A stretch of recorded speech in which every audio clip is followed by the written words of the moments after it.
guys, V here, and this is the newest iPhone a couple months later, and this is the review. So believe it or not, this phone is already now 8 months old, which means a lot of you guys who considering buying one had already made up your mind, but you definitely learned a lot about your phone for a longer period of time. For me, 8 months, the honeymoon period is definitely over. It is not brand new and shiny anymore. You got your fingerprints on it, you got your scratch on it, you use it every day, and you really know it best.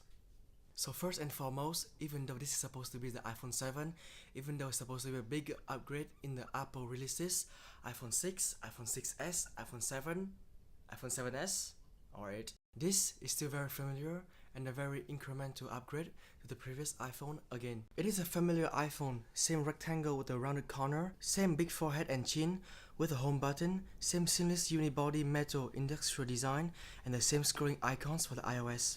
So overall, at its core, it's super easy to get used to, especially if you guys are coming from the previous iPhone.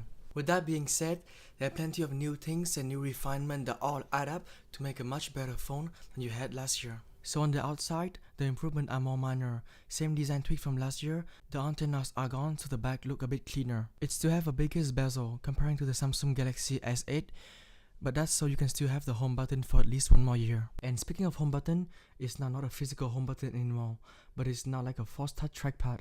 It doesn't actually move, it is just a steel piece of glass, but it's pressure sensitive, so when you press on it, the taptic motor make a click and it make you feel like you are pressing a button.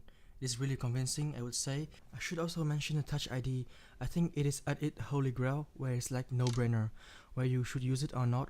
You set it once and use it. It is much faster and more secure than typing a password every single time. I like the Touch ID a lot. Aside from the home button, this is a second generation phone with a 3D touch. This is a new thing to me. I'm getting used to it every day. There are more and more options and shortcuts that you can use to make your phone much faster to use, and that's another thing that I like about this phone. One thing I have to say though is something that Apple doesn't get a lot of credits for. The iPhone has the best vibration motor than any other smartphone, period. And I'm talking about the taptic engine.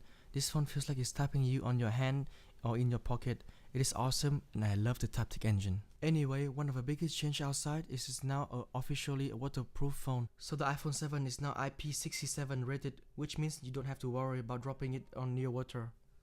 And the outside of the phone I have no headphone jack. For me it is okay because I love the AirPods and I'm really heading to a true wireless phone.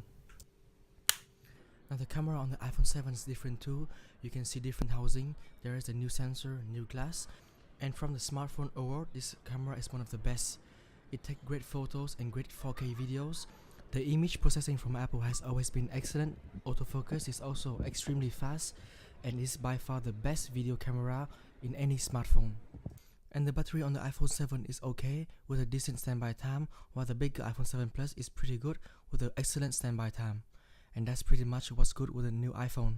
So at the end of the day, the iPhone 7 has a lot of new improvements with it, but obviously it's still a very familiar incremental upgrade to previous iPhones. But I think this year we're gonna see further improvements due to the 10th anniversary iPhone, and that's what I'm most excited about.